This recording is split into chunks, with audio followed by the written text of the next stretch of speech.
Breaking news: a battlefield on Gaza's main road. The Israeli Defense Forces have described the main road in Gaza as a battlefield, despite their claims of creating a new humanitarian corridor for the evacuation of civilians. Israeli forces have advanced to the north and east of Khan Yunis, cutting off civilian access to the Salah al-Din road that passes through Palestinian territory. According to the report, the road looks like a battleground, so it's really risky to travel there, it warned. A new civilian bypass route has been opened to the west of Khan Yunis. According to the IDF.AS, Israeli tanks advanced southward into the Gaza Strip. This development occurred. Our live coverage of the Israel-Hamas conflict on Monday is much appreciated. Notable events of the day: the IDF has started a new phase of the war with a push south into the Gaza Strip, accompanied by Israeli tanks. The Israel Defense Forces are reportedly facing terrorists and killing them. In preparation for heavy bombardment, Israel ordered the evacuation of Khan Yunis, the capital city. Among the 200 strikes that Israel says it carried out overnight in Gaza was the destruction of a terror structure at a school. In a conversation with soon-to-be Argentine President Javier Milei, Israeli Prime Minister Benjamin Netanyahu expressed gratitude for Milei's plan to relocate the Argentine embassy to Jerusalem. As the number of maritime attacks involving the Israel-Hamas conflict increased, a U.S. warship was targeted in the Red Sea. Attacking commercial ships along vital trade routes. Iran and its allies, including the Houthi rebels of Yemen, directly jeopardized global commerce and maritime security, according to Israel. On Monday, the Gaza Strip's health ministry, which is run by Hamas, reported that 15,899 people had died and 42,000 were wounded in Palestinian territory since the war with Israel began. A Palestinian news agency made an unverified claim that an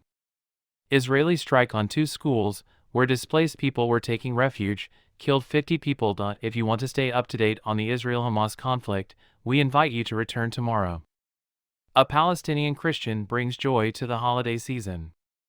While dressed for the occasion, Israeli Santa Claus Isa Kassisi paid a visit to Jerusalem on Monday. In the midst of the continuing war, Mr. Kassisi hopes that the children will find joy in his presence. Palestinian news agency reports that 50 people were killed in an Israeli strike on two schools.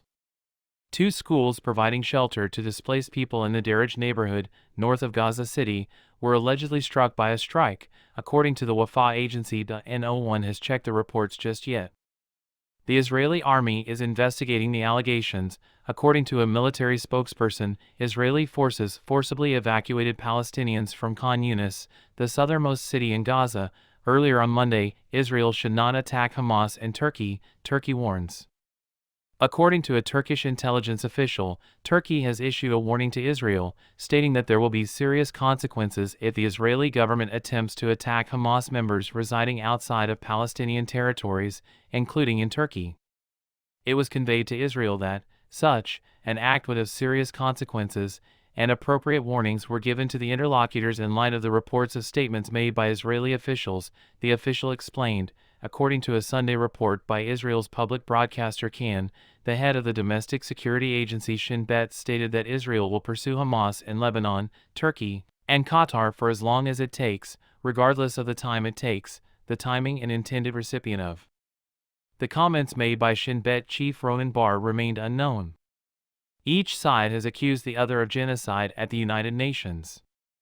These accusations were leveled by both parties at a Geneva event hosted by the United Nations Human Rights Council, just in time for the 75th anniversary of the Genocide Convention. A legal advisor at the Israeli mission in Geneva, Yila Citron, informed the diplomats that the attacks by Hamas on October 7 were motivated by a genocidal ideology. Dima Asfour, a Palestinian representative, emphasized that the man-made catastrophe that was caused by Israel's massive bombing campaign and ground offensive could be described as a textbook case of genocide.